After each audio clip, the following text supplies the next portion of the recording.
Hi. I had a question from one of my viewers. He has chronic quad strain and he wanted me to make a video for him about this. So here it is.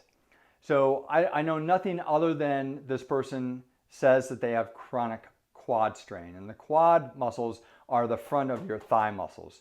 That's what I take the quad muscles to be. Maybe he's thinking of some other muscle group. So anyway, this video is for those who are experiencing thigh muscle strain, chronic thigh muscle strain. And this person sounds like they are a weightlifter. So they do a lot of weightlifting or frequent weightlifting. I'm not sure if they're a power lifter or what, but whatever they're doing, it sounds like they're exercising frequently and they're having quad pain frequently. So that's what this video is addressing. So one of the first things I would ask for is any previous history of older injuries in either the same leg or the opposite leg. It doesn't matter. And that those injuries can be in the feet, the ankles, the knees, the hips, whatever. We want to have a complete understanding of older injuries that may be feeding this pain that this person is experiencing. So that's the first thing, is write down a full history of what's going on. And sometimes when you do that, you'll see, oh, I see where this might be coming from. But a lot of people, because they're not trained to link older injuries to current pain, this is a blind spot for a lot of people, and therapists for that matter. So write down your history.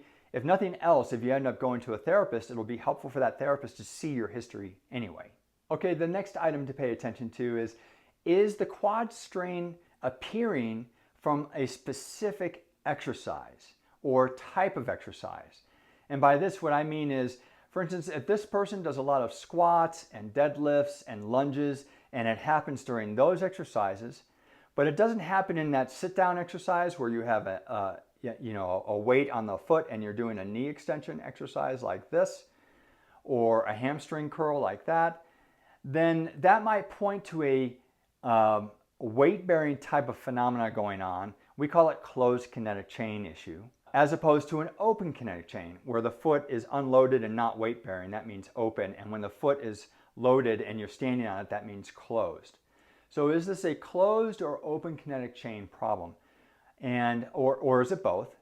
And so if it is a closed kinetic chain problem, meaning a weight-bearing type of problem, and you don't seem to be experiencing it in open kinetic chains, then that leads me to think that there are compensations occurring at the ankle, knee, and hip that are causing the quad either to be overly stressed or damaged in some way.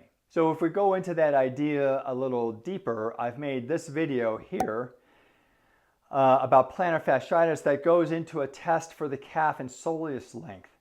And what I have found often is that with a lot of weightlifters, especially people doing heavier weights with squatting, often they have an asymmetrical tightness in the calf and soleus muscles, and which then causes one leg to work harder or one knee to experience more strain, or hip or back or whatever, because that ankle doesn't bend as well. So please watch that video to determine whether you have a tight calf or soleus muscle on one or both sides. If you do, that's probably one of the causes of the chronic quad strain.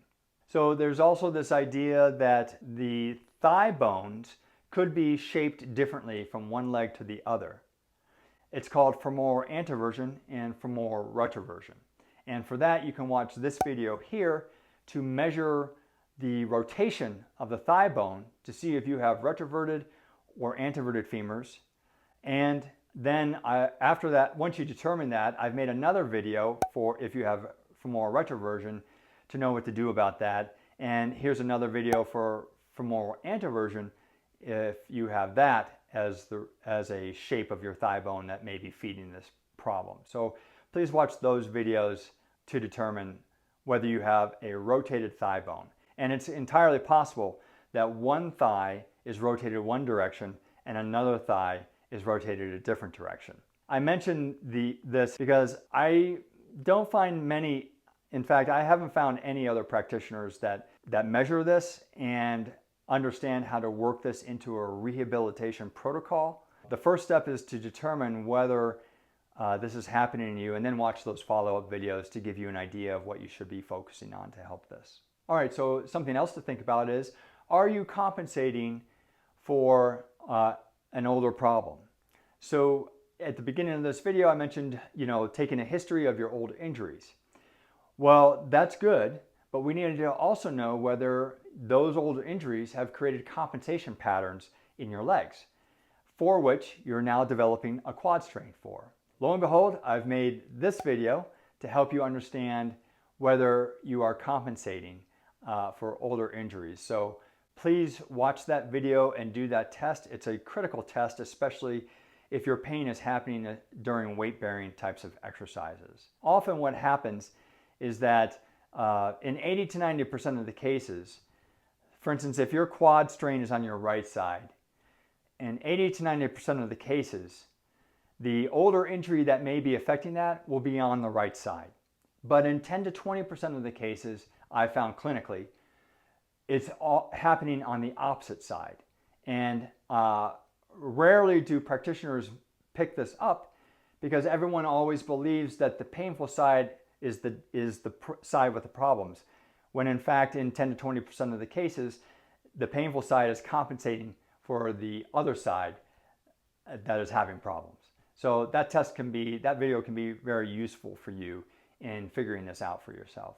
And I would like to take a moment here to ask you to please like, subscribe, and share this video if you found the information helpful. Thanks. All right, and then finally, it is entirely possible that you have a chronic tear or damage to the muscle and or fascia that surrounds and holds these muscle groups together. And I have found this also to be the case in people who exercise a lot. When they develop an injury, they don't give their tissues enough time to heal. If the tissues can't heal and you keep reusing them, especially if there's a compensation pattern going on like we just talked about, then this may be the cause of your chronic quad strain. I would say if all of these other tests that I'm talking about yield no results, then the last thing, not knowing anything else about your history, the last thing I would consider is that you have a chronic strain or tear in that muscle that you may not have given it time to heal. So I hope this helps those of you with chronic quad strain. If you have other types of injuries that you would like me to make videos for, please feel free to leave them in the comments below. I'm happy to get to them, but if I can help, I will.